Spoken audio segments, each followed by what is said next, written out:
Assalamualaikum warahmatullahi wabarakatuh. Perkenalkan, nama saya Sia Fakilah, NIM 3520060 dari kelas Sosiologi A, jurusan Bimbingan Penyuluhan Islam, Fakultas Usuluddin Adab dan Dakwah, IAIN Pekalongan. Di sini saya akan memenuhi tugas sosiologi, yaitu menganalisis beberapa video menggunakan teori mobilitas sosial. Sebelumnya, saya akan menjelaskan apa sih mobilitas sosial itu. Nah, jadi di sini saya akan menjelaskan terlebih dahulu mobilitas sosial. Mobilitas sosial dapat diistilahkan sebagai perpindahan posisi atau perpindahan kedudukan seseorang maupun sekelompok orang dari satu lapisan dalam masyarakat menuju lapisan yang lainnya. Menurut Paul B. Horton, seorang sosiologi kelahiran Australia, menyatakan bahwa mobilitas sosial merupakan suatu gerakan perpindahan dari satu kelas sosial ke kelas sosial lainnya, atau gerakan pindah dari strata yang satu ke strata yang lainnya. Sedangkan menurut sosiologi asal Inggris, Anthony Giddens menyatakan bahwa mobilitas sosial menunjuk pada gerakan dari orang per orang dan kelompok-kelompok di antara kedudukan-kedudukan sosial ekonomi yang berbeda. Mobilitas sosial dapat terjadi dari lapisan yang rendah menuju lapisan yang tinggi. Begitupun sebaliknya. Selain itu, perubahan status sosial juga dapat terjadi pada peran yang sama tanpa perubahan kedudukan. Jenis-jenis mobilitas sosial.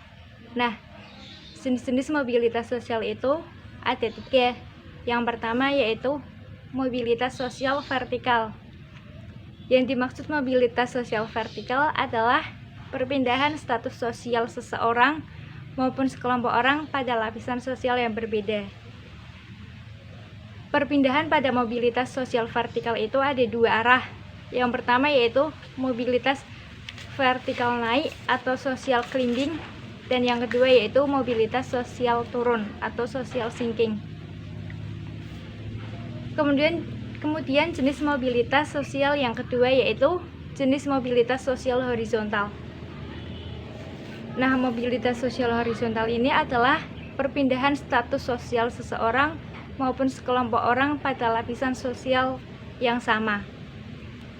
Yang ketiga yaitu mobilitas sosial geografis.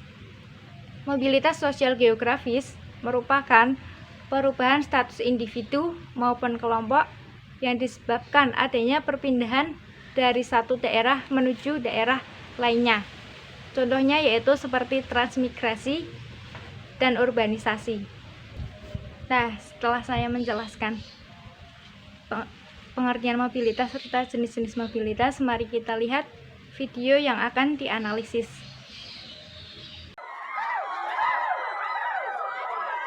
Rasa haru sekaligus bangga Amiruddin, ayah Apriyani Rahayu, seketika terpancar saat melihat putrinya meraih kemenangan pada babak final ganda putri bulu tangkis Olimpiade 2020 Senin kemarin. Dari Tokyo, Jepang, gelora kemenangan dirasakan keluarga yang tinggal di Kelurahan Lawulo, Kecamatan Anggaberi, Kabupaten Konawe, Sulawesi Tenggara itu.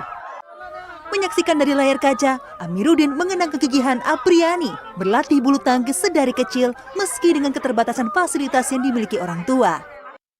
Mengutip detik.com, bakat Apriyani sudah terlihat sejak berusia 3 tahun.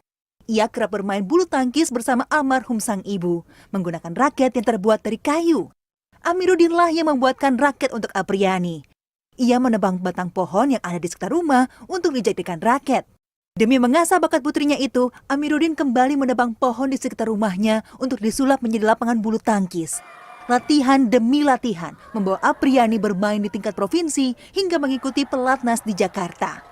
Amiruddin berharap pencapaian gemilang putrinya yang kini menjadi legenda bulu tangkis Indonesia menginspirasi atlet di daerah sehingga meyakini proses berlatih tidak akan mengkhianati hasil.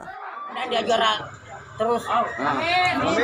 Pak, dengan masuknya kemenangan pasangan ganda putri Indonesia, apa harapan ke depannya Pak untuk Indonesia, Pak? Ditingkatkan lagi dan diusahakan itu yang anak-anak daerah supaya bisa diambil. Ini Seperti Apriani. artinya ini Saya berterima kasih atas doanya mereka. Tim Liputan CNN Indonesia.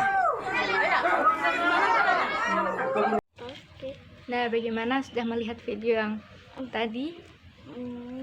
Dari cuplikan video yang tadi dapat dianalisis ada sebuah atlet bulu tangkis yang bernama Apriani Rahayu yang berhasil meraih medali emas dalam Olimpiade Tokyo 2020.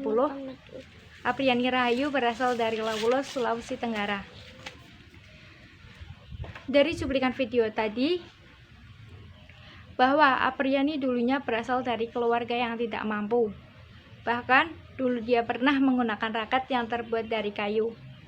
Namun hal tersebut tidak membuat Apriani putus asa. Dia terus berusaha sehingga sampai sekarang dia berhasil menjadi atlet bulu tangkis yang sangat terkenal dan mampu mengubah hidupnya menjadi lebih baik lagi. Nah, dari video tadi dapat disimpulkan bahwa kisah Apriani Rahayu termasuk dalam kategori mobilitas sosial vertikal naik, yaitu yang pertamanya berada di kelas bawah. Dia kan pertamanya itu dari keluarga yang tidak mampu, kemudian dia sampai berada di kelas atas dan sampai terkenal di mana-mana. Sekian yang dapat saya sampaikan. Jika ada kesalahan mohon dimaafkan. Wassalamualaikum warahmatullahi wabarakatuh.